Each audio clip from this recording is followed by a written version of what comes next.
नमस्कार मित्रों, तो स्वागत है તમારું બહેનું આપણા શેર પ્લેટફોર્મ ફોરેસ્ટ વાલા યુટ્યુબ ચેનલ એક નવો વિડીયોમાં. તો આજે આપણે વાત કરીશું કે કૃષિ યુનિવર્સિટી દ્વારા છે તે ભરતી જાહેરાત કરી દેવામાં આવી છે. એટલે કે ઓનલાઈન ફોર્મ આજથી શરૂ થઈ ગયા છે અને જુનિયર ક્લાર્કમાં કુલ 227 જગ્યા ઉપર છે તે ભરતી આવી છે અને કુલ અલગ અલગ 4 યુનિવર્સિટી છે તે દ્વારા ભરતી આવી છે.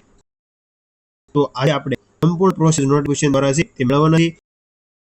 આપણી ચેનલ ફોરેસ્ટ યુટ્યુબ ચેનલ દ્વારા તમને સરકારી ભરતીની તમામ માહિતી એકદમ સચોટ અને સૌથી પહેલા મળી રહેશે. તો જો ચેનલ ઉપર ન હોય તો ચેનલને એકવાર સબસ્ક્રાઇબ કરી લો અને વિડીયોને શેર કરી દો. તો આ ઓફિશિયલ માહિતી છે રાજ્યની કૃષિ યુનિવર્સિટી દ્વારા છે તે ભરતી જાહેરાત આપેલી છે. જાહેરાત ક્રમાંક 1/2025 છે.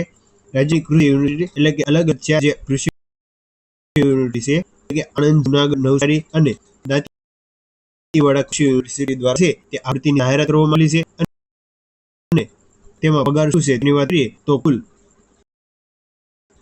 જુનિયર ક્લાર્કની 227 જગ્યાઓ છે તે 5 વર્ષ માટે ફિક્સ પગાર રાખવામાં આવેલો છે, જે 26,000 અને ત્યારબાદ લેવલ છે વધે ત્યાર પછી તમારો છે તે 19,900 થી 63,000 પ્લસ છે તે જઈ શકશે. ત્યાર પછી કરીએ જે પણ ઉમેદવારો આ ભરતીમાં ભાગ લેવા માંગતા હોય તેવા તમામ ઉમેદવારો જે અલગ અલગ 4 યુનિવર્સિટીની વેબસાઇટ જે આપવામાં આવેલી છે તેના પરથી ઉમેદવારો છે ઓનલાઈન અરજી કરી શકશે. આ માટે ઉમેદવારોને રાજ્યની પૈકી કોઈ પણ એક કૃષિ યુનિવર્સિટી વેબસાઇટ પર જઈ તમારે પોતાની વિગતવાર માહિતી આપવાની રહેશે. તે માટે 15/7/2025 11 કલાકથી 11/8/2025 દરમિયાન સુધી છે તે ઓનલાઈન અરજી કરી શકશો. એટલે કે તમે સ્ક્રીન પર જોઈ શકો છો ઓનલાઈન અરજી કરવાની રહેશે.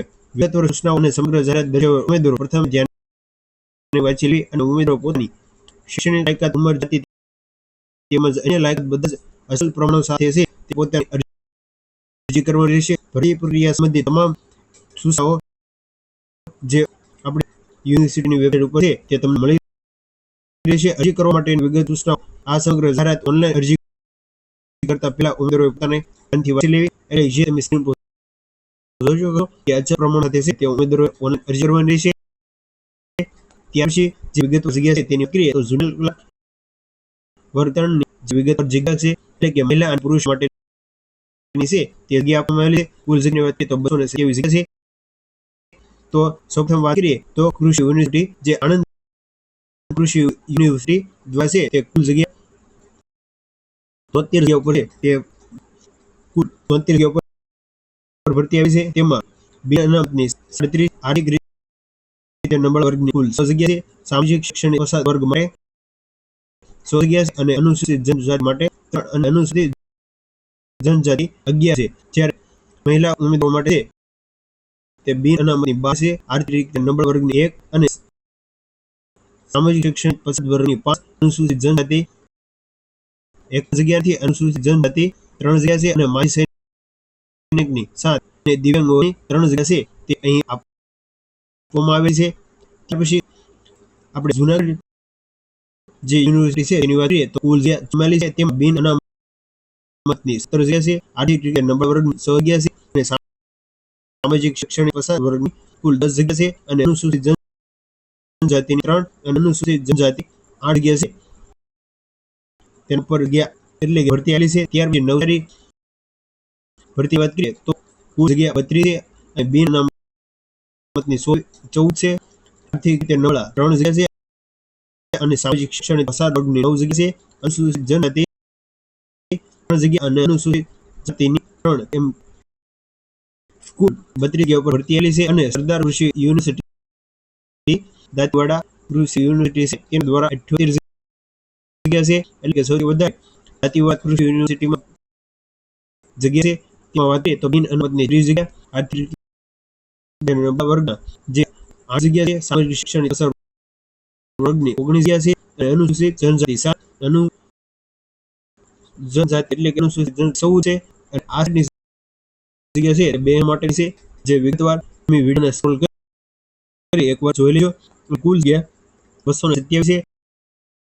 ઉપર દર્શાવેલી પૈકી જગ્યાઓ દિવ્યાંગ ઉમેદવારો માટે નીચે મુજબની જગ્યા છે જે આપ તમે સ્ક્રીન પર જોઈ શકો છો. ત્યાર પછી આપણે જે બીજી અગત્યની વાત છે તેની જ વાત કરીશું કે માજી સૈનિક સૈનિકો અને મહિલા ઉમેદવારો માટે છે તે અગત્યની જાહેરાત આપવામાં આવેલી છે. રાષ્ટ્રીય હિત ઉમેદવારો ભારતનો નાગરિક હોવો જોઈએ અથવા ગુજરાત મુલકી સેવા વર્ગીકરણ અને ભરતી નિયમો 1969 ના નિયમ 7 જોગવાઈ મુજબની રાષ્ટ્રીય ધરાવતા હોવા જોઈએ. ત્યાર પછી વયમર્યાદાની વાત કરીએ તો 20 વર્ષથી ઓછી અને 35 વર્ષથી વધુ ન હોવું જોઈએ. તેવા જ ઉમેદવારો છે તે ઓનલાઈન અરજી છે તે ફોર્મ ભરી શકશો. એટલે કે આપણે આગળ જે ઓનલાઈન ફોર્મ ભરવાની તારીખ બતાવી તે મુજબ અરજી કરી દેજો. ત્યાર પછી વયમર્યાદા છૂટની વાત કરીએ તો તમે સ્ક્રીન પર જોઈ શકો કે અલગ અલગ જે AWS, SC, ST, OBC માટે છે જે અલગ અલગ વર્ષની છૂટછાટ આપવામાં આવેલી છે જે તમે સ્ક્રીન પર જોઈ લેજો. ત્યાર પછી વાત કરીએ તો માજી સૈનિક સિવાય તમામ કેટેગરી ઉમેદવારોને ઉપલબ્ધ વયમર્યાદા મળવાપાત્ર છૂટછાટ સાથે ઉંમર નિયમિત રાખેલ. કોઈ પણ સંજોગો 45 વર્ષથી વધુ ન હોવું જોઈએ. એટલે કે તમે સ્ક્રીન પર જોઈ શકો છો કે વધુમાં વધુ 45 વર્ષ વધુ ન હોવું જોઈએ. એટલે કે જે માજી સૈનિક છે તેના માટે છે. ત્યાર પછી શૈક્ષણિક લાયકાત વાત કરીએ તો ઉમેદવારો ભારતના કેન્દ્રીય અથવા રાજ્ય અધિનિયમ હેઠળ સ્થાપિત યુનિવર્સિટી પૈકી કોઈ પણમાંથી અથવા તે રીતે માન્ય થયેલી અન્ય કોઈ શૈક્ષણિક લાયકાત સંસ્થામાંથી અથવા યુનિવર્સિટી ગ્રાન્ટ કમિશનર જે સ્નાતક પદ ધરાવતા હોવું જોઈએ. એટલે કે કોઈ પણ યુનિવર્સિટીનું સ્નાતક પદ એટલે કે કોલેજ પાસ તમે હોવું જોઈએ. ગુજરાતમાં મુલકી સેવા વર્ગીકરણ અને ભરતી સામાન્ય નિયમો જે 1969 પ્રમાણે કોમ્પ્યુટરનો ઉપયોગ અંગેની પાયાની જાણકારી ધરાવતા હોવું જોઈએ. ઉમેદવારો ગુજરાતી અથવા હિન્દી અથવા અન્ય ભાષાનું પૂરતું જ્ઞાન હોવું જોઈએ. તેવા જ ઉમેદવારો છે તે આ ભરતીમાં ભાગ લઈ શકશે. ત્યાર પછી ઉમેદવારો પાસે તે કોમ્પ્યુટરની જાણકારી હોવી જોઈએ અને કોઈ પણ સંસ્થા છે તેનું તમારી પાસે છે કોમ્પ્યુટર બેઝની ડિગ્રી હોવી જોઈએ. એટલે કે જોઈ શકો છો કે તાલીમ સંસ્થાનું પ્રમાણપત્ર માર્કશીટ ધરાવતા હોવા જોઈએ અથવા સરકાર માન્ય યુનિવર્સિટી સંસ્થાનું કોમ્પ્યુટર જ્ઞાન છે તમારી પાસે હોવું જોઈએ. એટલે કે જે ઉમેદવાર ધોરણ 10 માં જે કોમ્પ્યુટર વિષય છે તો તે સારી છે તેના ઉપર ફોર્મ ભરી શકશો. એટલે કે તે આલી શકે એમ. શૈક્ષણિક લાયકાત વયમર્યાદા ધરાવતા લાયકાત માટે નિયમિત ધોરણ તારીખ છે તે જાહેરાત આપવામાં આવી છે. જાહેરાત દરમિયાન સર્વગ્રાહી ઉમેદવારો કિતાબમાં શૈક્ષણિક લાયકાત વયમર્યાદા નોન ક્રિમિનલ સર્ટિ અને અન્ય જરૂરી લાયકાત માટે છે તે 11/2025 ની સ્થિતિએ ધ્યાનમાં લેવામાં આવશે. એટલે કે તમે સ્ક્રીન પર જોઈ શકો છો કે જે શૈક્ષણિક લાયકાત વયમર્યાદા નોન ક્રિમિનલ અને અન્ય જરૂરી લાયકાત છે જે તમારા જે પણ નોન ક્રિમિનલની તારીખ છે તે 11/8/2025 ની સ્થિતિમાં હોવી તો જ તમારું ફોર્મ છે તે ભરી શકશો. ત્યાર પછી પગાર ધોરણની વાત કરીએ તો કુલ 24,000 જે આપણે આગળ વાત કરીએ તે ફિક્સ રાખવામાં આવે અને વધુમાં વધુ 63,000 સુધી છે તે અમારો પગાર છે. ત્યાર પછી આપણે અરજી ફીની વાત કરીએ તો વિગતવાર છે તે બિન અનામત અને વર્ગ પુરુષો અને મહિલા માટે છે તે કુલ 1000 છે તે ફ્રી રાખવામાં આવી છે. ત્યાર પછી કરીએ તો અનામત વર્ગના પુરુષો અને મહિલા માટે એટલે EWS, SC, ST, SC, BC માટે છે તે 800 રૂપિયા જે બેંક દ્વારા છે તમારે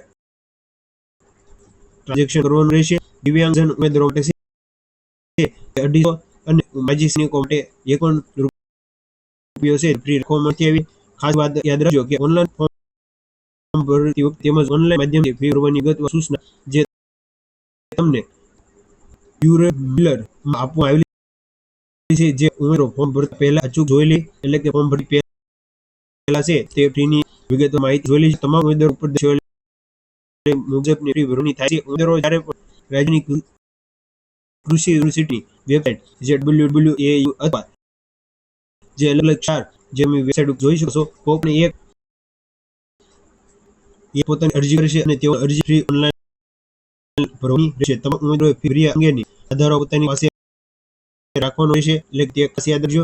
ત્યાર પછી પરીક્ષા પદ્ધતિ વાત કરીએ તો કૃષિ યુનિવર્સિટી દ્વારા છે તે સમય મર્યાદા અને ઓનલાઈન મળેલ અરજીઓને પ્રાથમિક ચકાસણી એક કરતાં વધુ અરજી કરી રહેશે કેમ કે અન્ય અરજી ફ્રી ભરેલી છે કે નહીં કરીને લાયકાત ધરાવતા ઉમેદવારોને સરકારના માન્ય વહીવટ વિભાગના 18/5/2023 ના જાહેર માંગ જે તમે સ્ક્રીન પર જોઈ શકો છો કે મંજૂર કરવામાં આવેલી પરીક્ષા પદ્ધતિના નિયમ અનુસાર 2 તબક્કાવાર પરીક્ષા છે તે યોજવામાં આવશે. એટલે કે અમારી પરીક્ષા છે તે 2 તબક્કામાં છે તે યોજાશે. પ્રથમ તબક્કાની વાત કરીએ તો OMR અથવા CBRE એટલે કે ઓનલાઈન કોમ્પ્યુટર દ્વારા છે જે પરીક્ષા લેવામાં આવશે. એમાં રીઝનિંગ 40 માર્કનું છે. ત્યાર પછી ઇંગ્લિશ 15 માર્કનું છે અને ગુજરાતી 15 માર્ક, એમ કુલ 4 મળીને 100 માર્કનું તમારું પેપર છે તે લેવામાં આવશે. મુખ્ય પરીક્ષા માટે ઉમેદવારો પસંદ કરવા માટે તબક્કામાં એટલે કે પ્રાથમિક શિક્ષણ કરનારા પ્રશ્નો ધરાવતા જે ઓબ્જેક્ટિવ રીઝનિંગ OMR અથવા કમ્પ્યુટર બેઝ એક્ઝામ છે તે આપવાની રહેશે. પ્રાથમિક પરીક્ષા 100 પ્રશ્નો દીઠ 1 ગુણ લેખે 100 ગુણની રહેશે અને પરીક્ષા સમય 60 મિનિટ આપવાનો રહેશે. એટલે કે આ પરીક્ષા પદ્ધતિનો સમય છે તે કુલ 1 ગુણના એટલે કે 100 પ્રશ્નો ગુણ રહેશે અને કુલ 60 મિનિટ છે એ ઉમેદવારોને આપશે. પ્રશ્નપત્ર ખોટા જવાબ છે તે 0.25 નેગેટિવ માર્ક છે અને પ્રત્યેક જ્યારે તમારા 4 વિકલ્પ ખોટા થશે તે એક ખાસો વિકલ્પ છે તમારો જતો હોય છે એક કરતા વધુ વિકલ્પ દર્શાવ્યા હોય કે જે કરેલ હોય તો પ્રત્યેક જવાબ દીઠ 0.25 છે તે તમારા માર્ક છે તે કપાય છે.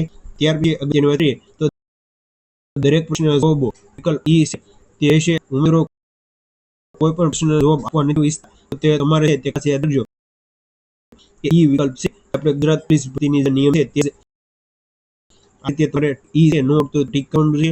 ત્યાર પછી અરજી સાથે અરજી કરનાર દરેક ઉમેદવારો અરજીની ચકાસણી કર્યા સિવાય કામચલાઉ ધોરણ પ્રાથમિક પરીક્ષામાં બેસવામાં લેવામાં આવશે એટલે ખાસ તમારું ફોર્મ તે વખતે યોગ્ય ડિટેલ લખજો. ત્યાર પછી તબક્કો 2 મુખ્ય પરીક્ષાની વાત કરીએ તો પ્રથમ તબક્કાની પરીક્ષા બાદ સામાન્ય વિભાગ જે MCQ જે OMR સીટ તે કમ્પ્યુટર બેઝ મારી લેવામાં આવશે. જેનો સિલેબસ વાત કરીએ તો Gujarati, English, polity, history, geography, culture જેવી ઇકોનોમિક, કરંટ અફેર અને રીઝનિંગ એમ ટોટલ કુલ 32 માર્કનું બીજા બેઝનું છે તે તમારું પેપર છે લેવામાં આવશે. ખાસ યાદ રાખજો મુખ્ય પરીક્ષા માટે લાયકાત દરેક રહેલા ઉમેદવારો આ જાહેરાત અને અન્ય શૈક્ષણિક લાયકાત ફરિયાદ મુજબ સંતોષ અને માન્ય મુખ્ય પરીક્ષા માટે શરત આપવામાં આવી છે. તો આ બીજા પેજની પરીક્ષા છે તે વાત કરીએ તો તે મુખ્ય પરીક્ષા 200 પ્રશ્ન દીઠ એક પ્રશ્ન લેખે 25 ગુણની રહેશે